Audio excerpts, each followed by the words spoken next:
جو فرقے پائے جاتے ہیں، جو فرق ہیں، ان کا حکم کیا ہے؟ سب سے پہلے یہ بات واضح کر دیجئے۔ من بدل دینہ فاقتلوہ، جو اپنے دین کو بدل لے اسے قتل کر دو۔ اس کے باوجود حضرت علی رضی اللہ تعالیٰ نے ان کو قتل نہیں کیا۔ اہل سنت کے ہاں ان فرقوں کے ساتھ تعامل کیسا ہونا چاہیے، ان کے ساتھ رویہ، اور اس بارے میں اہل سنت کا منہج کیا ہے؟ محدثین فرماتے ہیں مدینہ کے علاوہ کسی بدعت کا ایجاد کیا فعلیہ لعنت اللہ، اس پر اللہ تعالیٰ کی لعنت ہے، والملائکہ، اور فرشتوں کی لعنت ہے، والناس اجمعین، اور پوری انسانیت کی لعنت ہے اس پر۔ اگر کوئی شخص کسی فرقے کا ماننے والا ہے، اس فرقے کے جو بڑے علماء ہیں ان میں سے کسی کے کچھ نظریات ہیں، تو کیا وہ پورے فرقے کو ان کی نظریات کی بنا پر وہ حکم لگا سکتا ہے؟ عوام کو اہل بدعت کی کتب نہیں پڑھنی چاہیے۔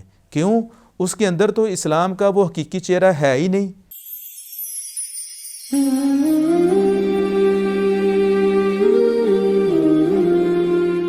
بسم اللہ الرحمن الرحیم، السلام علیکم ورحمۃ اللہ وبرکاتہ۔ ناظرین کرام، میں ہوں آپ کا میزبان حافظ سعد الرحمن، اور آپ دیکھ رہے ہیں پروگرام عقیدہ ہی راہ نجات ہے۔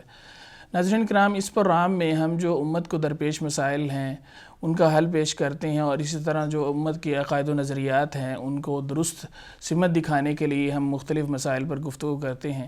اور آج بھی جو ہماری گفتگو ہے وہ ایک انتہائی اہم موضوع پر ہے کہ امت مسلمہ میں جو فرقے پائے جاتے ہیں، جو فرق پائے جاتے ہیں، ان کا حکم کیا ہے، اور اسی طرح اہل سنت کا ان کے ساتھ تعامل کیسا ہونا چاہیے۔ ہمارے ساتھ موجود ہیں جناب ڈاکٹر ارشاد الحسن ابرار صاحب، جو انشاءاللہ اس مسئلہ میں انتہائی اہم اور بصیرت بھری گفتگو انشاءاللہ فرمائیں گے، اور آپ سے گزارش ہے کہ آپ ہمارے ساتھ جڑے رہیے تاکہ آپ کے ذہن میں جو سوالات موجود ہیں اس مسئلہ میں یا اس موضوع پر، آپ انشاءاللہ ان کا حل پالیں گے۔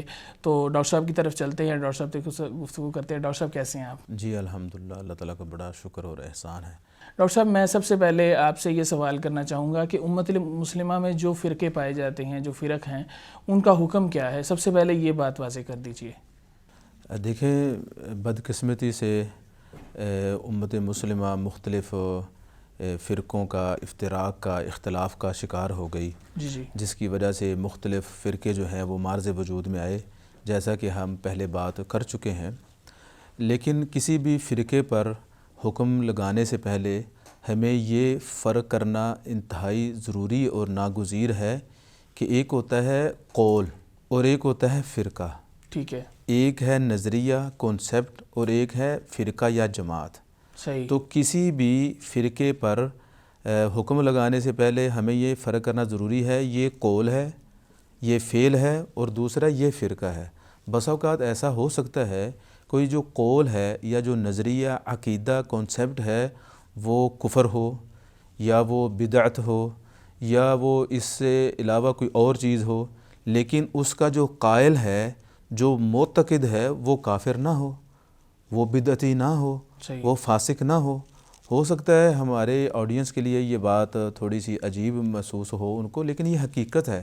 بسا اوقات انسان کا قول یا فعل کفریہ ہوتا ہے، بدعت والا ہوتا ہے، لیکن وہ قائل حقیقت میں کافر یا بدعتی یا فاسق نہیں ہوتا، کیونکہ ہم پیچھے یہ بات کر چکے ہیں کہ کسی کو کافر یا بدعتی کہنے کی کچھ شروط ہیں، کچھ اصول و ضوابط ہیں۔ تو اس لیے ہمیں کسی کے قول یا اس کی ذات پر حکم لگانے سے پہلے یہ فرق کرنا پڑے گا، اور یہ ضروری ہے۔ تو اس اعتبار سے اہل السنہ نے یا علماء عقیدہ نے یا علماء فرق نے اس حکم کو دو حصوں میں تقسیم کیا ہے۔ صحیح۔ سب سے پہلے ہیں اقوال، فرقوں کے اقوال۔ تو اس میں کوئی شک نہیں، مختلف فرقوں کے مختلف اقوال ہیں، ان کے نظریات ہیں، ان کے عقائد ہیں، افکار ہیں۔ ان میں سے کچھ اقوال و افکار ایسے ہیں جو کفریہ ہیں، کچھ ایسے ہیں جو بدعت ہیں، نہیں ہونے چاہیے۔ جب ہم یہاں کہہ رہے ہیں کفر کے مقابلے میں بدعت، تو اس سے مراد چھوٹی بدعت ہے جو انسان کو دائرہ اسلام سے نہیں نکالتی، یا جس کو اہل سنہ البدع غیر مکفرہ کہتے ہیں۔ ایسی بدعت ہے جو انسان کو کافر نہیں قرار دیتی۔ تو اس طرح کوئی ہو سکتا ہے کہ اس کا جو کوئی قول ہے وہ فسق اور فجور پر مبنی ہو، جس طرح کہ امام جو ہیں وہ شاطبی رحمہ اللہ تعالیٰ فرماتے ہیں کہ اگر کوئی انسان ان بدعات کا غور سے مطالعہ کرے تو اسے پتہ چلے گا کچھ بدعات ایسی ہیں کفر ہیں، کچھ بدعات ایسی ہیں صرف بدعات ہیں، یعنی ہر بدعت کفر نہیں. ہر بدعت کفر نہیں ہوتی. صحیح. کچھ اقوال یا نظریات کفر ہیں حقیقت میں. صحیح. جبکہ کچھ ایسے ہیں جو بدعات ہیں اور کچھ ایسے ہیں جن کا درجہ ان سے بھی چھوٹا ہے. اسی طرح شیخ حافظ الحکمی رحمہ اللہ تعالیٰ، ان کی ایک بڑی مشہور کتاب ہے اعلام السنہ المنشورہ، اس میں وہ فرماتے ہیں کہ اگر ہم غور سے دیکھیں تو بدعات مکفرہ ایسے اقوال یا ایسے افعال یا ایسے نظریات جو انسان کو کفر تک لے جاتے ہیں، اگر ہم ان کو دیکھیں تو وہ بہت زیادہ پھیلے ہوئے ہیں. کچھ لوگ ان کا شکار ہو جاتے ہیں لیکن ان کو پتہ نہیں چلتا. پھر وہ مثال دیتے ہوئے فرماتے ہیں، مثال کے طور پر اگر کوئی شخص ایسی چیز کا انکار کر دیتا ہے جس پر امت کا اجماع ہو، جو قرآن و سنت میں جگہ جگہ موجود ہو، پھر وہ کہتے ہیں مثال کے طور پر جیسے اللہ تعالیٰ کی صفات ہیں. اب جہمیہ ہیں، جہمیہ نے اللہ تعالیٰ کی صفات کا انکار کیا تو یہ کفر ہے. اس طرح خلق قرآن کا قول یا عقیدہ بنانا کہ نعوذ باللہ قرآن مجید مخلوق ہے، یہ کفر ہے. یا اللہ تعالیٰ کی کسی صفت کا انکار کر دینا یہ کفر ہے. کیوں؟ یہ در حقیقت قرآن و سنت کو جھٹلانے والی بات ہے. صحیح. اسی طرح تقدیر کا انکار کر دینا یہ کفر ہے. یہ بدعت بھی ہے لیکن ایسی بدعت ہے جو مکفرہ ہے، انسان کو کافر بنا دیتی ہے. صحیح. اسی طرح اہل علم نے اور بہت سی مثالیں ذکر کی ہیں. تو بسا اوقات ایسا ہو سکتا ہے اور گراؤنڈ ریالٹی کے مطابق ہوا بھی ہے کہ اقوال، افکار، نظریات کفریہ ہوتے ہیں. تو لہٰذا ہمیں فرق کرنا ہوگا کہ یہ اقوال ہیں، یہ تو کفریہ ہیں، لیکن ان کے جو قائلین ہیں وہ کافر ہیں یا کہ نہیں. صحیح.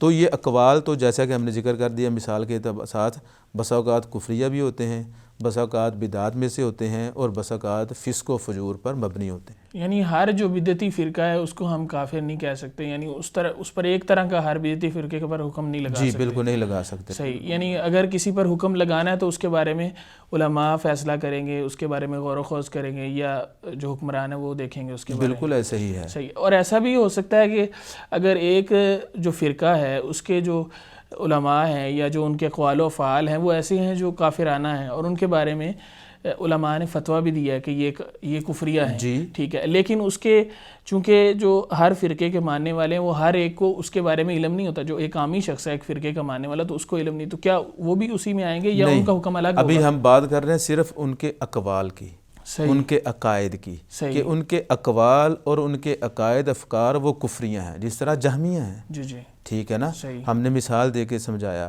اب ہم آتے ہیں فرقوں کی طرف. صحیح. پہلے تھے ان فرقوں کے نظریات، ان کے اقوال، ان کے افکار، وہ کفریہ بھی ہو سکتے ہیں، وہ بدعات بھی ہو سکتے ہیں، وہ فسق و فجور پر مبنی بھی ہو سکتے ہیں. صحیح. اب آتے ہیں ہم فرقوں کی بات کرتے ہیں. جی. تو فرقوں کے بھی اہل السنہ نے مختلف اقسام بیان کی ہیں. مثال کے طور پر کچھ فرقے ایسے ہیں جو بالاتفاق بالاجماع کافر ہیں، جیسے مثال کے طور پر غالی قسم کے جہمیہ ہیں، ان کو اہل السنہ نے کافر قرار دیا ہے. اس طرح غالی قسم کے رافضہ ہیں، اس طرح نصیریہ ہیں، دروز ہیں، بابیہ ہیں، بہائیہ ہیں، قادیانیہ ہیں. یہ جو جتنے بھی فرقے ہیں یہ کافر ہیں. اب قادیانی ہمارے ملک میں اپنے آپ کو مسلمان کہلوانے کی ہمیشہ کوشش کر رہے ہیں، لیکن در حقیقت وہ ہیں کافر. تو یہ فرقے اگرچہ اپنے آپ کو اسلام کی طرف منسوب کریں یا اپنی نسبت اسلام کی طرف کریں، لیکن در حقیقت اہل السنہ کے نزدیک قرآن و سنت کی روشنی میں یہ کافر ہیں. نمبر 2، ایسے فرقے جو ظاہری طور پر مسلمان ہیں لیکن حقیقت میں ان کا حکم منافقین والا ہے.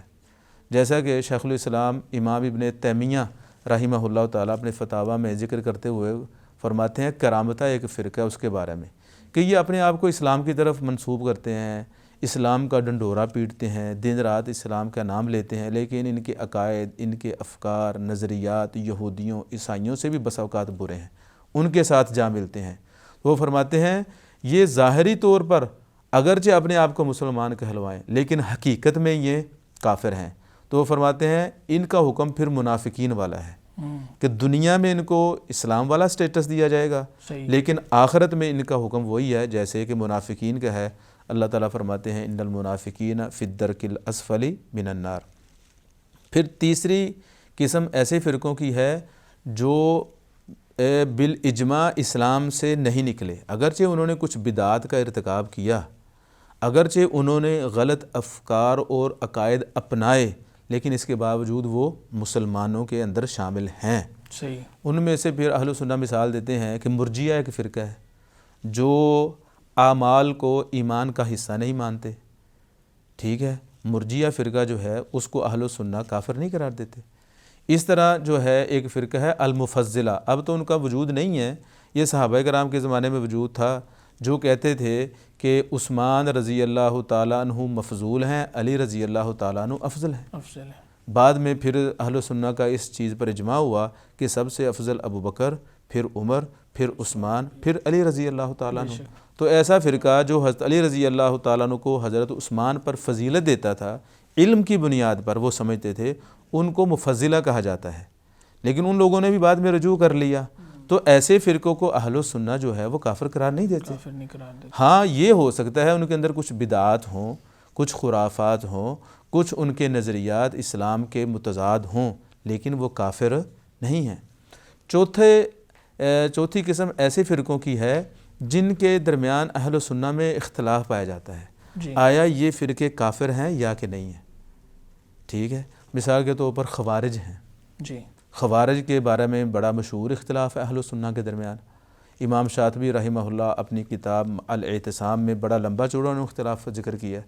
انہوں نے اس آیت جو ہے، بلکہ وہ حضرت علی رضی اللہ تعالیٰ عنہ کا حوالہ دیتے ہوئے کہتے ہیں کہ حضرت علی رضی اللہ تعالیٰ عنہ نے ان کو قتل نہیں کیا تھا، جب وہ حرورہ نامی ایک جگہ پہ پورا فرقہ جمع ہو گیا تھا، جی۔ وہاں پر انہوں نے اپنا معسکر پڑاؤ ڈال لیا، ان کے نظریات یہ تھے، فلاں تھے، غلط قسم کے، اس کے باوجود حضرت علی رضی اللہ تعالیٰ نے ان سے ڈائریکٹ قتال نہیں کیا، صحیح۔ بلکہ جب حضرت علی رضی اللہ تعالیٰ عنہ سے پوچھا گیا خوارج کے بارے میں کہ وہ کافر ہیں یا مسلمان ہیں، کیا ہیں، تو حضرت علی رضی اللہ تعالیٰ عنہ فرمایا قوم بغوا علینا، ایک ایسی قوم ہے جنہوں نے ہمارے ساتھ بغاوت کی، ہم پر سرکشی کی۔ تو اگر وہ کافر ہوتے تو حضرت علی رضی اللہ تعالیٰ عنہ ان کے خلاف جو ہے جنگ کرتے، ان کو قتل کر دیتے، کیونکہ انہوں نے تو اپنی جماعت بھی بنا لی تھی، بحیثیت ایک گروہ، ایک گروپ، انہوں نے ایک علاقہ بھی خاص کر لیا تھا۔ اور حدیث میں بھی ہے، بخاری شریف میں یہ حدیث موجود ہے، رسالت مآب صلی اللہ علیہ وآلہ وسلم نے فرمایا من بدل دینہ فاقتلوہ، جو اپنے دین کو بدل لے اسے قتل کر دو۔ اس کے باوجود حضرت علی رضی اللہ تعالیٰ نے ان کو قتل نہیں کیا، تو اس کا مطلب ہے وہ ان کو کافر نہیں سمجھتے تھے، اور جمہور اہل سنہ کی رائے یہی تھی۔ ہاں بعد میں ہو سکتا ہے کہ خوارج جو ہے کوئی ایسے اقوال اپنا لیں، یا بعد والے خوارج نے اپنائے جو کفریہ تھے۔ اقوال کا یا عقائد و نظریات کا کفریہ ہونا یہ الگ بات ہے، اشخاص کا اور ان فرقوں کا کافر ہونا یہ الگ بات ہے۔ ہم شروع سے یہی بات کر رہے ہیں۔ اصل میں ہوتا کیا ہے، بلکہ یہاں پر یہ بڑی دلچسپ بات ہے، یہ کرنی بہت ضروری ہے، اس اختلاف کی بنیادی وجہ یہی بنتی ہے، جن لوگوں نے ان اشخاص کو یا ان فرقوں کو کافر کہا، انہوں نے ان کے اقوال کو دیکھا، اور وہ اقوال تو کفریہ تھے۔ مثال کے طور پر جہمیہ جو ہیں وہ اللہ تعالیٰ کی صفات کا انکار کرتے ہیں، مشبہہ جو ہیں وہ نعوذ باللہ ثم نعوذ باللہ اللہ تعالیٰ کو انسان کے ساتھ تشبیہ دیتے ہیں، اس وجہ سے وہ یہ تو کفریہ عقائد ہیں۔ اس طرح یا کوئی کہے کہ قرآن مجید مخلوق ہے، یا کوئی تقدیر کا انکار کرے، اس سے بڑا کفر اور کیا ہوگا؟ تو جن لوگوں نے ان فرقوں کو کافر کہا، انہوں نے اقوال اور افکار کو، عقائد کو دیکھ کر فرقوں کو کافر کہہ دیا۔ جن لوگوں نے صرف اقوال و افعال کو تو کفریہ کہا، لیکن اشخاص اور فرقوں پر ڈائریکٹ کفر کا حکم نہیں لگایا، انہوں نے کہا دیکھیں ایک ہوتی ہے تکفیر مطلق اور ایک ہوتی ہے تکفیر معین۔ تکفیر مطلق تو عام ہے، لیکن تکفیر معین کے کچھ اصول و ضوابط ہیں، کچھ شروط ہیں، ہماری آڈینس جانتی ہے، ہم پچھلے ایپیسوڈز میں اس بارے میں بات کر چکے ہیں، تو ان شروط کو آپ پڑھیں۔ تو اس لیے اختلاف کی بنیادی وجہ ہی یہ بنی کہ کچھ لوگوں نے کفریہ اقوال و افعال اور افکار و نظریات کو دیکھ کر فرقوں پر حکم لگا دیا، جبکہ دوسروں نے کہا نہیں، فرق کرنا پڑے گا۔ اور حقیقت یہی ہے، کسی بھی ایسے فرقے کو جو اپنی نسبت اسلام کی طرف کرتا ہے، اگر تو وہ فرقے جن کو اہل سنہ کافر قرار دے چکے ہیں بالاجماع، جس طرح غالی قسم کے جہمیہ ہیں، رافضہ ہیں، یا دروز ہیں، نصیریہ ہیں، بابیہ ہیں، بہائیہ ہیں، قادیانی ہیں، ان میں سے کوئی ایک فرقہ ہے تو وہ تو بالاجماع کافر ہے۔ صحیح۔ اس طرح اگر کوئی فرقہ ظاہری طور پر اپنی نسبت اسلام کی طرف کرتا ہے، قرامطہ ہیں جیسے، وہ اپنے آپ کو دن رات مسلمان کہلاتا ہے لیکن اس کے عقائد و نظریات بھی کفریہ ہیں، تو لہذا وہ بھی کافر ہے۔ اس طرح یہ بھی ہو سکتا ہے کہ کوئی فرقے ایسے ہوں جس طرح مرجیہ اور مفضلہ ہیں، ان کے پاس بدعات تو ہیں لیکن ایسی بدعات نہیں ہیں جو ان کو کافر قرار دے دیں۔ چوتھی اور آخری قسم جو تھی فرقوں کی، وہ ایسے تھی کچھ مختلف فی ہیں جن میں اہل السنہ کے درمیان ہی اختلاف پایا جاتا ہے کہ یہ فرقے کافر ہیں یا کہ نہیں، جیسا کہ خوارج ہیں۔ تو اس چیز کا خیال ہمیں رکھنا چاہیے اور یہی قرینِ قیاس ہے۔ یعنی دوسرا موقف جو ہے وہ زیادہ راجح ہے ہمارے نزدیک، کہ تکفیر معین نہیں کی جائے گی بلکہ تکفیر مطلق کی جائے گی۔ بالکل ایسے ہی ہے، تکفیر معین کے کچھ الگ سے اصول و ضوابط ہیں جن کو مد نظر رکھنا بہت ضروری ہے۔ ٹھیک ہے شیخ صاحب، یہ تو ہو گئی فرقوں کی بات۔ تو اب یہ جو فرقے ہیں، اہل سنت کے ہاں ان فرقوں کے ساتھ تعامل کیسا ہونا چاہیے، ان کے ساتھ رویہ، اور اس بارے میں اہل سنت کا منہج کیا ہے کہ ان کے ساتھ رویہ کیسا ہو، ان کے ساتھ تعامل کیسا ہو، اس بارے میں ذرا وضاحت فرما دیجیے، کیونکہ ہمارے ہاں یہ بہت زیادہ اس بارے میں شک و شبہ پایا جاتا ہے اور لوگ جو ہیں وہ اختلاف کا شکار ہوتے ہیں، تو اس کی وضاحت جو ہے وہ انتہائی زیادہ ضروری ہے۔ جی دیکھیں، جیسے ہم پہلے ہی بات کر چکے ہیں، اللہ تعالیٰ قرآن مجید میں فرماتے ہیں وَاعْتَصِمُوا بِحَبْلِ اللَّهِ جَمِيعًا وَلَا تَفَرَّقُوا۔ بے شک قرآن و سنت کے ساتھ اعتصام، مضبوطی جیسا اپنا عقیدہ اپناؤ تاکہ تمہارے اندر تفرقہ بازی پیدا نہ ہو۔ بے شک تفرقہ بازی پیدا ہونے کی بنیادی وجہ ہی قرآن و سنت سے دوری ہے۔ بہرحال بدقسمتی سے جو کچھ بھی ہوا وہ گراؤنڈ ریئلٹی ہے، وہ سب کے سامنے چیز موجود ہے، اس کا انکار نہیں کیا جا سکتا۔ جی بالکل بے شک۔ اب جب ہمارے معاشرے میں مختلف فرقے موجود ہیں، کچھ کے پاس ایسی بدعات ہیں جو کفریہ ہیں، کچھ کے پاس ایسے اقوال و افکار ہیں جو غیر کفریہ ہیں، اور کچھ کے پاس ایسے نظریات ہیں جو کفر یا بدعات تو نہیں ہیں لیکن وہ فسق و فجور پر مبنی ہیں، تو ایسے لوگ ہمارے معاشرے کا حصہ بھی ہیں۔ جی ہم بالکل ان سے کٹ بھی نہیں سکتے اور بالکل ان کے ساتھ مل جل بھی نہیں سکتے کہ کہیں ان کے افکار ہمارے اندر نہ آ جائیں، یا دیکھنے والا یہ نہ سمجھے کہ ہم بھی ان کے افکار کو صحیح سمجھتے ہیں۔ صحیح۔ تو یہ بڑا کنٹروورشل سا معاملہ ہے، بڑا پیچیدہ معاملہ ہے، بڑا ہی اس کو باریک بینی سے دیکھنے والا معاملہ ہے، اور سب سے بڑھ کر یہ بڑا تفصیل طلب بھی مسئلہ ہے۔ صحیح۔ یہ نہیں ہے کہ ہم ایک ہی لاٹھی سے یا ایک ہی اصول سے سب کو ہانکنا شروع کر دیں، ایسا نہیں ہے۔ صحیح۔ تو کیا علماء نے اس کے کوئی اصول بیان فرمائے ہیں، کوئی اس میں تفصیل ہے؟ تو میں چاہتا ہوں آپ ذکر کر دیں۔ جی بالکل، کیونکہ آسانی اس کے ہو کچھ سمجھنے اصول و ضوابط ہیں، اس کی کچھ تفصیل ہے، علاقے کے اعتبار سے، اشخاص کے اعتبار سے، وقت کے اعتبار سے، مختلف فرقوں کے اعتبار سے حکم لگایا جاتا ہے۔ صحیح۔ تو چونکہ یہ ایک تفصیل طلب مسئلہ ہے تو میں اس کو چاہتا ہوں کہ پوائنٹس کی شکل میں ذکر کیا بے جائے، شک ضرور۔ تاکہ ہمارے لیے بھی، ہمارے آڈینس کے لیے بھی سمجھنا سمجھانا بہت آسان ہو۔ بے شک۔ سب سے پہلا پوائنٹ جو اہل سنہ بیان کرتے ہیں، یہ جو فرق باطلہ ہیں یا یہ جو گمراہ فرقے ہیں، ان کے ساتھ ہمارا جو رویہ ہے، جو تعامل ہے یا منہج ہمارا، طریقہ کار ان کے ساتھ کیا ہونا چاہیے، تو سب سے پہلی چیز اہل سنہ جو لکھتے ہیں وہ یہ ہے کہ اہل بدعت میں سے جو لوگ ہیں جو حقیقت میں کافر ہیں ان کو ہی کافر قرار دیا جائے، جو کافر نہیں ہیں ان کو کافر نہ قرار دیا جائے۔ صحیح۔ یعنی کہ جن کے عقائد و نظریات قرآن و سنت سے متصادم ہیں، جس طرح کہ ہم ذکر کر چکے ہیں، نصیریہ ہیں، دروز ہیں، قادیانیہ ہیں، ان کے عقائد قرآن و سنت سے متصادم یعنی ہیں، جن کے بارے میں علماء کا اجماعی طور پر مسئلہ ہے۔ جی۔ اسی وجہ سے حکومت پاکستان نے قادیانیوں کو کافر قرار دیا۔ جی بے شک۔ اللہ تعالیٰ پاکستان وطن عزیز حکومت کی حفاظت فرمائے، ہمارے حکمرانوں کو، ہماری حکومتوں کو قرآن و سنت پر عمل کرنے کی توفیق عطا فرمائے اور ہمیں بھی توفیق عطا فرمائے۔ آمین۔ تو ایسے بدعتی جو حقیقت میں کافر ہیں انہی کو کافر قرار دیا جائے، یا جن کے عقائد و نظریات قرآن و سنت کی روشنی میں کفریہ ہیں ان کو کافر قرار دیا جائے۔ جو لوگ ایسے ہیں یا جن کی بدعات ایسی ہیں جو کفر کے درجے تک نہیں پہنچتی، ان کو کافر نہ قرار دیا جائے، ان کو مارجن دیا جائے، ان کو پیار اور محبت سے سمجھایا جائے۔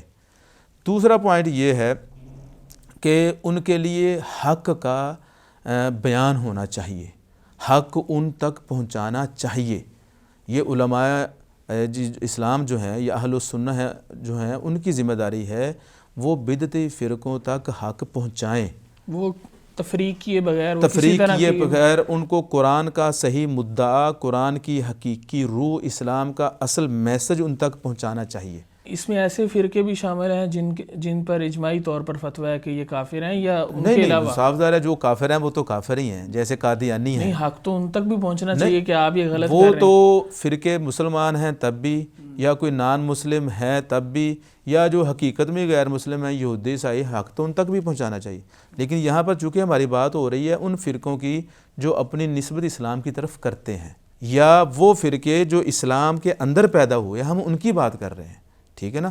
اب جو بالاجماع کافر ہیں وہ تو کافر ہیں، ان تک بھی حق پہنچانا ہے، اس میں کوئی شک نہیں. صحیح. لیکن جو اب کافر نہیں ہیں اہل سنہ کے ہاں لیکن بدعتی ہیں، اب ان تک بھی حق پہنچانا ہے. اب بدعتی کا مطلب یہ نہیں ہے کہ اگر کوئی بدعتی ہے تو اب اس کو کے حال پہ چھوڑ دو، نہیں، کوشش کرنی چاہیے. اب دیکھیں دعائے ہدایت تو کافروں کے لیے بھی کی ہے نا نبی علیہ الصلوۃ والسلام. بے شک. دعائے ہدایت بھی کی ہے اور عملاً کوشش بھی کی ہے کہ وہ مسلمان ہو جائیں. تو یہ کردار بھی تو علماء کو ادا کرنا ہے نا کہ ان تک حق پہنچانا بھی ہے. تو پہلا چیز تھی، پہلا پوائنٹ یہ تھا کہ جو کافر ہیں انہی کو کافر قرار دیا جائے، وہ بھی قرآن و سنت کی روشنی میں.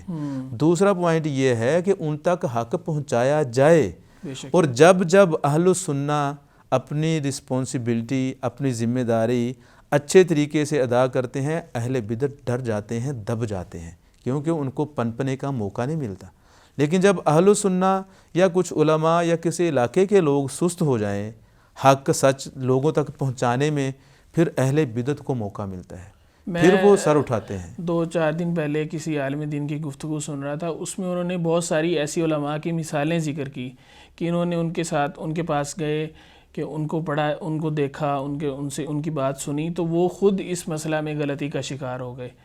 ان کا کہنے کا مطلب یہ تھا کہ آپ ان کے پاس جائیں ہی نہ، ان کی بات سنیں ہی نہ. تو کیا ایسا کرنا درست ہے، یا ان کے پاس حق پہنچانے کے لیے انسان جا سکتا ہے؟ دیکھیں اگر تو آپ یہ سمجھتے ہیں کہ آپ کے جانے کا کوئی مطلب غلط لیا جا سکتا ہے، میں اہل بدعت کے پاس جاؤں گا، میں کسی بھی مقصد کے لیے جا سکتا ہوں، لیکن دیکھنے والا تو آپ کو ہر اعتبار سے نہیں دیکھ رہا ہوتا، وہ تو اپنے زاویہ اینگل سے ہی دیکھتا ہے. تو اس لیے یہ تو ڈیپینڈ کرتا ہے وقت پر اور حالات پر، علاقے پر. اگر اہل بدعت کے پاس جانے سے عام لوگ یہ سمجھتے ہیں کہ یہ ان کے ساتھ اٹھتا بیٹھتا ہے، اس کا مطلب ہے یہ ان کے عقائد کو صحیح سمجھتا ہے، وہ اس کے عقائد کو صحیح سمجھتے ہیں، تو صاف ظاہر ہے یہ تو کام نہیں کرنا چاہیے. نبی علیہ الصلوۃ والسلام نے اہل بدعت سے بڑا سخت ڈرایا ہے، بلکہ اہل بدعت کے بارے میں بخاری شریف میں یہ حدیث ہے، شاید اس سے سخت وارننگ اور کوئی نہ ہو. نبی علیہ الصلوۃ والسلام نے فرمایا من احدث فیہا حدثا او آوى محدثا، جس نے مدینہ میں، اس طرح محدثین فرماتے ہیں مدینہ کے علاوہ کسی بدعت کا ایجاد کیا، فعلیہ لعنت اللہ، اس پر اللہ تعالیٰ کی لعنت ہے، والملائکہ، اور فرشتوں کی لعنت ہے، والناس اجمعین، اور پوری انسانیت کی لعنت ہے اس پر. یہ بہت بڑا جرم ہے. جو اہل بدعت ہوتے ہیں وہ اصل میں دین کا حلیہ بگاڑ دیتے ہیں، وہ نبی علیہ الصلوۃ والسلام کی لائی ہوئی شریعت کو مسخ کر دیتے ہیں، وہ اسلام کا وہ چہرہ لوگوں کے سامنے پیش کرتے ہیں یا کرنا چاہتے ہیں جو حقیقی چہرہ نہیں ہے.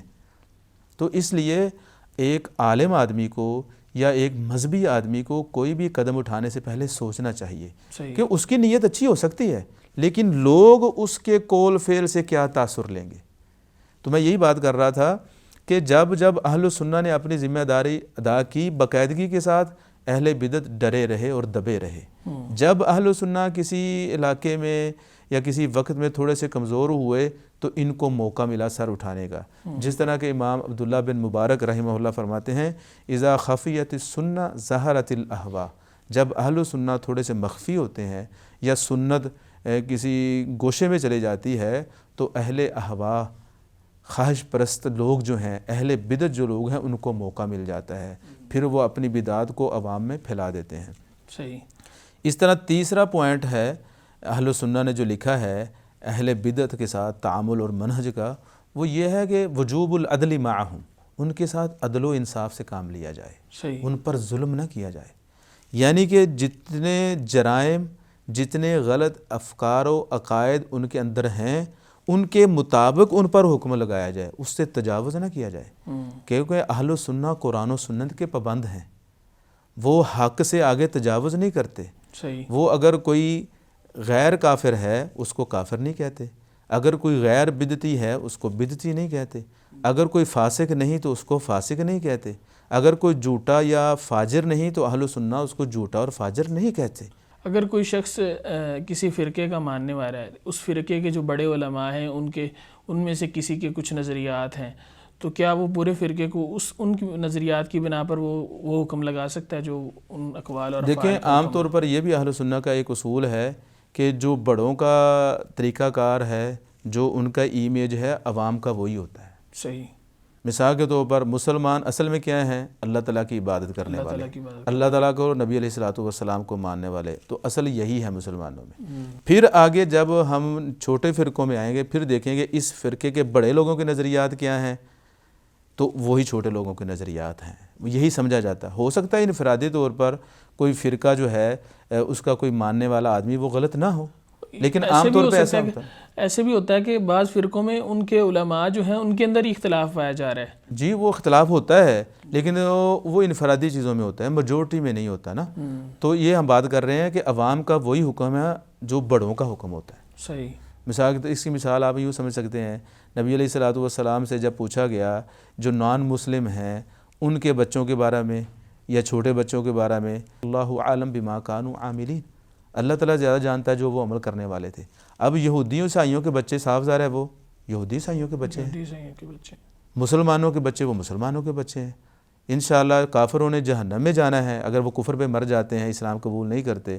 ایسے ہی انشاءاللہ مسلمانوں نے جنت میں جانا ہے. تو بہرحال ہم بات کر رہے تھے تیسرا پوائنٹ کہ اہل السنہ جو ہیں وہ فریق مخالف کے ساتھ بھی عدل و انصاف کرتے ہیں. وہ جتنا اس کا کوئی جرم، کفر، بدعت، فسق، فجور جو جتنا ہے وہ اتنا ہی اس کو بتاتے ہیں، اس سے زیادہ اس میں اضافہ نہیں کرتے اپنی طرف سے.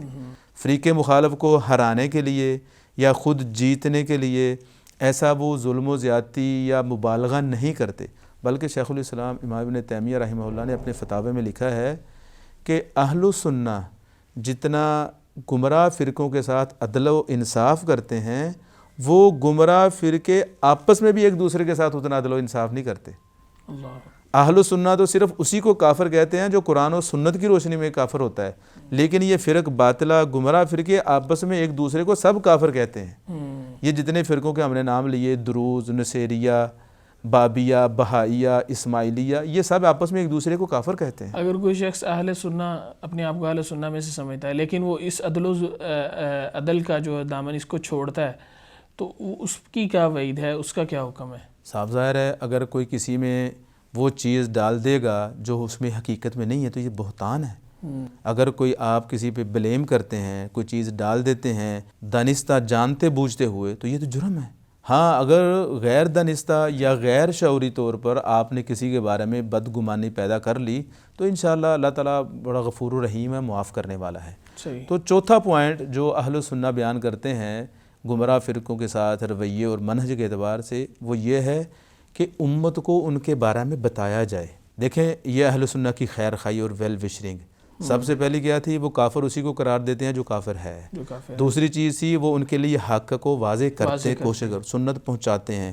تیسری چیز تھی وہ ان کے ساتھ عدل و انصاف کرتے ہیں. چوتھی چیز یہ ہے، اور یہ انتہائی ضروری ہے، کہ اہل بدعات کے غلط افکار اور نظریات کا عوام کو بتایا جائے تاکہ عوام ان سے بچ سکے. جس طرح حق بات کا پہنچانا ضروری ہے، اسی طرح غلط بات کا بتانا بھی ضروری ہے. اس کی مثال سمجھیں، 2-3 دوست ہوں یا کلاس فیلوز ہوں. ایک کلاس فیلو دوسرے کو بتاتا ہے کہ یار فلاں آدمی جو ہے نا وہ ادھار پیسے مانگتا ہے، اس کی یہ عادت ہے، اس نے طریقہ کار بنایا ہوا ہے، وہ واپس نہیں کرتا، ذرا بچ کے رہنا. تو جب ہم دنیا کے معاملات میں ایک دوسرے کے ساتھ خیر خواہی کرتے ہیں تو جو ایمان کا مسئلہ ہے، جو آخرت کا مسئلہ ہے، جس پر جنت اور جہنم ڈپینڈ کرتی ہے، اس پہ تو بہت زیادہ ہونی چاہیے. تو اس لیے اہل السنہ نے یہ لکھا ہے کہ عوام کو بتایا جائے کہ یہ فلاں جو لوگ ہیں ان کے افکار، ان کے نظریات غلط ہیں، تم کو ان سے بچ کے رہنا ہے. ہو سکتا ہے وہ خدمت خلق کے روپ میں، کسی آرگنائزیشن کے روپ میں، کسی ایک اچھے کاز کو لے کے آپ کے سامنے آئیں. آپ ان سے کسی حد تک استفادہ کر سکتے ہیں یا عوام کر سکتی ہے، لیکن ان کے افکار، ان کے عقائد، ان کے نظریات، ان سے بچ کے رہنا ہوگا. شیخ الاسلام امام ابن تیمیہ رحمہ اللہ نے مجموع الفتاوی میں ایک واقعہ بڑا ذکر کیا، ایک بڑا قیمتی اس موقع پر مجھے یاد آیا.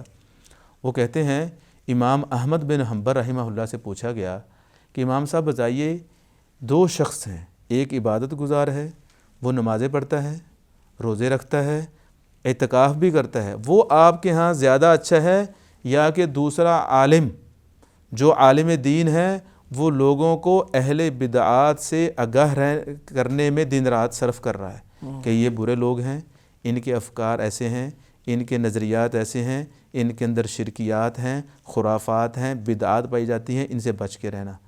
تو امام احمد رحمہ اللہ نے فرمایا وہ عالم جو اہل بدعت کے بارے میں کلام کرتا ہے، ان سے ڈراتا ہے، ان کے بد عقائد سے لوگوں کو بچانے کی کوشش کرتا ہے، وہ دوسرے سے زیادہ مجھے محبوب ہے۔ کیوں؟ پہلا تو صرف عبادت گزار ہے، نماز روزہ پڑھ رہا ہے، یہ اس کی رسپانسبلٹی ہے، اچھی بات ہے، لیکن اس کا نفع اس کی ذات کو ہے، دوسرے لوگوں کو تو نہیں۔ تو یہ جو عالم ہے جو لوگوں کو اہل بدعت کے بارے میں بتا رہا ہے، یہ کل مجاہد فی سبیل اللہ ہے، یہ ایسے ہے جیسے اللہ تعالیٰ کے راستے میں جہاد کرنے والا ہے۔ بلکہ مجھے امام یحییٰ بن یحییٰ رحمہ اللہ کا قول یاد آیا، وہ کہتے ہیں الذب عن السنت افضل من الجہاد، سنت کا دفاع کرنا یہ جہاد سے افضل ہے۔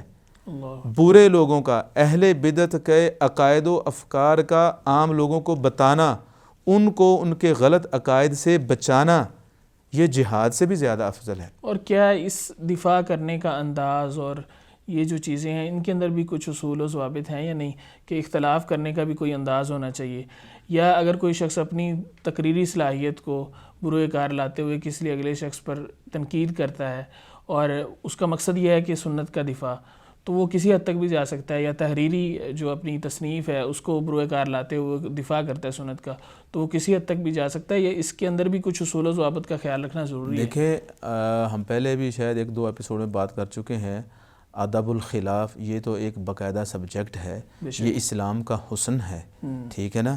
اسلام نے ہمیں بتایا اگر آپ کو کسی سے اختلاف رائے ہے اس کے بھی کچھ آداب ہیں، اس کا بھی کچھ طریقہ کار ہے۔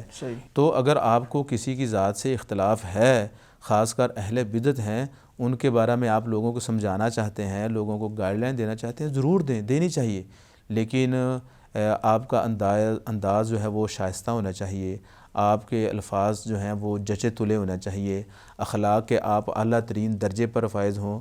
اب دن رات رسالت مآب صلی اللہ علیہ وسلم نے مشرکین مکہ، ان کے معبودان باطلہ، ان کے غلط عقائد اور نظریات کا رد کیا، لیکن اس کے باوجود آپ اخلاق سے نیچے نہیں اترے، اخلاق سے نیچے نہیں اترے۔ تو اس لیے اخلاقی ویلیوز کو مد نظر رکھنا یہ تو بہت ضروری ہے۔ جب ہم فرق باطلہ پہ رد کر رہے ہوں، اس کا مطلب یہ نہیں ہے کہ ہم اخلاقیات سے گر جائیں، صحیح کام کی دعوت دیتے ہوئے ہم طریقہ کار غلط اپنا لیں۔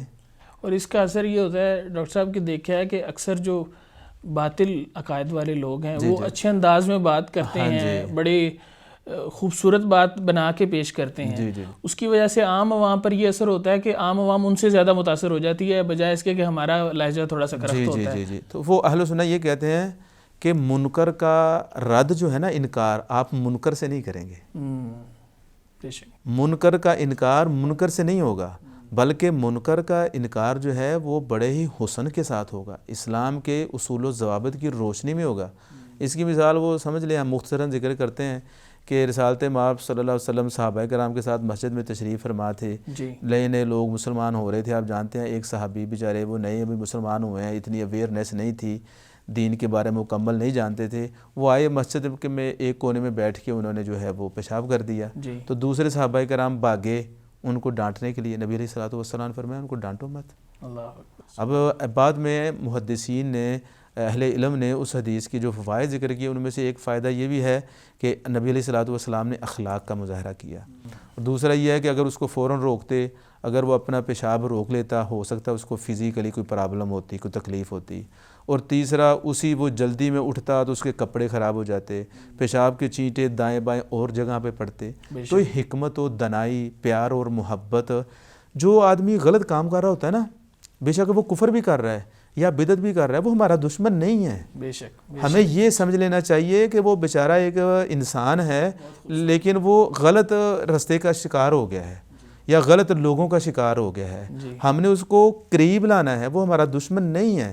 جب ہم اسے یہ احساس دلا دیں گے کہ ہمیں آپ سے اللہ واسطے کی محبت ہے، میں آپ کا ویل وشر ہوں، خیر خواہ ہوں، تو یقیناً وہ آپ کی بات کو قبول کرے گا، یقیناً قبول کرے گا۔ لیکن اصل میں ہوتا کیا ہے، ہم جذبات میں آ جاتے ہیں، ضروری نہیں ہے کہ ہر ایسے شخص کی نیت بری ہو، لیکن جذبات میں آ جاتے ہیں تو جذبات میں آ کے نا وہ ہم ہوش یا حکمت و دنائی یا وہ جو پیار محبت والا طریقہ اور انداز ہوتا ہے وہ بھول جاتے ہیں۔ تو ایسا نہیں ہونا چاہیے۔ بہرحال یہ چوتھا پوائنٹ تھا جو اہل سنہ نے بتایا ہے کہ فرق باطلہ جو یا گمراہ فرقے ہیں ان کے ساتھ تعامل اور منہج کیسا ہونا چاہیے۔ پانچواں جو پوائنٹ ہے وہ یہ ہے کہ اگر کوئی ضرورت ہو تو ان کے ساتھ مناظرہ بھی کرنا چاہیے، ڈیبیٹ بھی ہونی چاہیے، بات چیت ہونی چاہیے، ٹھیک ہے نا، ٹیبل ٹاک ہونی چاہیے، ان کو بلانا چاہیے، ان کے پاس جانا چاہیے۔ یہ ضرورت کے تحت ہے، یہ ضرورت کے تحت ہے، جس طرح کہ قرآن مجید میں بھی اللہ تعالیٰ نے اس کا ذکر کیا ہے کہ وہ وفد جو نجران سے آیا تھا ان کے ساتھ نبی علیہ الصلوۃ والسلام کا مناظرہ ہوا، ڈیبیٹ ہوئی۔ اس طرح حضرت عبداللہ بن عباس رضی اللہ تعالیٰ نے خوارج کے ساتھ مناظرہ کیا، بلکہ 4000 خوارج میں سے لوگ ایسے تھے جو راہ راست پر آ گئے تھے۔ امام ابن کثیر رحمہ اللہ نے البدایہ والنہایہ میں، امام عبدالرزاق نے المصنف میں، دیگر اہل علم نے بڑی تفصیل کے ساتھ اس مناظرے کا ذکر کیا ہے۔ بلکہ جو اہل علم اور طلبہ ہیں ان کو وہ مناظرہ پڑھنا چاہیے کہ حضرت عبداللہ بن عباس رضی اللہ تعالیٰ عنہ نے خوارج کے جو غلط قسم کے اشکالات تھے، جو نظریات تھے، ان کا کس احسن انداز سے رد کیا اور ان کو سمجھایا، خیر خواہی لے کر گئے۔ بلکہ جانے سے پہلے حضرت علی رضی اللہ تعالیٰ نے کہا عبداللہ بن عباس رضی اللہ تعالیٰ عنہ سے آپ نہ جائیے، مجھے ڈر ہے آپ کی جان کا، کہیں وہ آپ کو قتل ہی نہ کر دے، کیونکہ خوارج پہلے کچھ صحابہ کرام کو قتل کر چکے تھے آلریڈی۔ تو عبداللہ بن عباس رضی اللہ تعالیٰ نے فرمایا آپ مت ڈریے، ایسا کچھ نہیں ہوئے گا انشاءاللہ۔ تو اللہ تعالیٰ پر ان کو اعتماد تھا، پھر انہوں نے بڑے ہی پیار محبت سے، حکمت و دانائی سے، خیر خواہانہ ناصحانہ انداز میں ان سے بات کی۔ تو جب آپ کسی سے خیر خواہی سے ناصحانہ انداز میں بات کرتے ہیں، لوگ آپ کی بات کو قبول کرتے ہیں۔ تو اسی طرح چھٹا پوائنٹ وہ بھی اس سے ملتا جلتا ہے کہ جو مناظرہ کریں گے نا وہ اہل علم کریں گے، وہ عام لوگ نہیں۔ ہر عام شخص کا کام، ہر عام شخص کا یا جذباتی شخص کا کام نہیں ہے کہ وہ اہل بدعت سے مناظرہ کرے، صحیح، اس کو اجازت نہیں ہے۔ اس کی مثال آپ یوں سمجھے، یہ بھی بخاری شریف میں حدیث موجود ہے، جب نبی علیہ الصلوۃ والسلام نے حضرت معاذ بن جبل رضی اللہ تعالیٰ عنہ کو یمن کی طرف روانہ کیا کرنے لگے تو آپ علیہ الصلوۃ والسلام نے جانے سے پہلے ان کی ذہن سازی کی۔ آپ نے فرمایا یا معاذ انک تقدم قوما من اہل الکتاب، تم ایسے قوم کی طرف جا رہے جو اہل کتاب ہیں، وہ پڑھے لکھے ہیں، ان کے پاس اشکالات ہو سکتے ہیں، مغالطے ہو سکتے ہیں، یہ نہ ہو کہ وہ اپنے اشکالات میں یا مغالطوں میں تمہیں الجھا دیں۔ تم جانے سے پہلے کچھ پڑھ لو، کچھ سیکھ لو، ایکٹیو ہو جاؤ، چکنے ہو جاؤ۔ تو اس سے اہل علم نے یہ مسئلہ اخذ کیا ہے کہ جو فرق باطلہ ہیں یا جو گمراہ فرقے ہیں ان سے جو مناظرہ کرنے والا شخص ہوگا وہ پڑھا لکھا ہوگا، صاحب علم ہوگا۔ یہ نہ ہو کہ اہل بدعت کے کسی اشکال کا بیچارہ خود شکار ہو جائے۔ یہاں پر ہم بات کریں گے اپنے آڈینس کے لیے، عوام کو اہل بدعت کی کتب نہیں پڑھنی چاہیے۔ اچھا، عوام کو اہل بدعت کی کتب نہیں پڑھنی چاہیے۔ کیوں؟ اس کے اندر تو اسلام کا وہ حقیقی چہرہ ہے ہی نہیں، وہ تو اہل بدعت ہیں، ان کی کتب میں تو بدعات لکھی ہوئی ہیں۔ آج کل فضائل کے نام پہ، مناقب کے نام پہ، ذکر و اذکار کے نام پہ آپ نے دیکھا ہوگا 20 کتب مارکیٹ میں موجود ہیں۔ جب ان کو دیکھا جائے نہ وہ قرآن میں ملتی ہیں نہ وہ حدیث میں ملتی ہیں، فضیلت بنائی ہوئی، جی یہ فلاں وظیفہ کریں تو یہ ہو جائے گا، فلاں وظیفہ کریں تو وہ ہو جائے گا، تو یہ تو بدعات ہیں، یہ خرافات ہیں۔ تو عوام کو اہل بدعت کی کتب قطعاً نہیں پڑھنی چاہیے۔ اگرچہ ان میں سے اہل بدعت میں سے اگر کسی نے کوئی ایسا کام کیا ہے جو واقعی قابل قدر ہے اور علماء اس کا اعتراف بھی کرتے ہیں، تو کیا ان چیزوں کا بھی مطالعہ نہیں کرنا چاہیے؟ دیکھیں بات پھر وہی آ گئی، عوام تو فرق نہیں کر سکتے نا۔ ہاں اگر اہل علماء علم کا اس کے بارے میں موجود ہے کہ یہ اچھا کام ہے، انہوں نے بہت اچھا کیا ہے، اس کا جو ہے وہ کیا جا سکتا ہے۔ جی کسی ناحیے کے اعتبار سے وہ اچھا ہو سکتا ہے، لیکن کلی اعتبار سے اس کو اچھا نہیں کہا جا سکتا نا، چونکہ ان کی جو شہرت ہے یا ایز اے فرقہ ان کی جو شناخت ہے یا عوام میں ان کا جو ایک ایمیج ہے وہ اہل بدعت کا بنا ہوا ہے نا، ایسے لوگوں کے اعتبار سے بنا ہوا ہے جن کے افکار و نظریات غلط ہیں۔ اب ایک شخص ہے، اس کے افکار و نظریات غلط ہیں، وہ دین سے ہٹ کے دنیا کے کسی معاملے میں بھی اگر کوئی بک لکھتا ہے فلاں ہے تو انڈرسٹوڈ بات ہے اس کے اندر بھی کچھ ایسی چیزیں آ جائیں گی غیر محسوس انداز میں وہ کر جائے گا. تو جس کا عوام کو پتہ نہیں چلے گا, اہل علم کو ہی پتہ چلے گا. تو یہ سمجھنا یا یہ کہنا کہ اسٹڈی پر یا مطالعہ پر پابندی نہیں ہونی چاہیے, جو انسان چاہے جو پڑھے, ایسا نہیں ہے. آپ جانتے ہیں اس کی مثال حدیث میں موجود ہے. حضرت عمر رضی اللہ تعالیٰ عنہ تورات کا ایک ورقہ پڑھ رہے تھے, جی بے شک, تو رسالت مآب صلی اللہ علیہ وسلم نے منع کر دیا. مسلمانوں کے دوسرے خلیفہ ہیں, پڑھے لکھے ہیں, ایجوکیٹڈ ہیں, انہوں نے پوری دنیا کو لیڈ کیا اس وقت. ایسے ہی ہے نا, بالکل ایسے ہی ہے.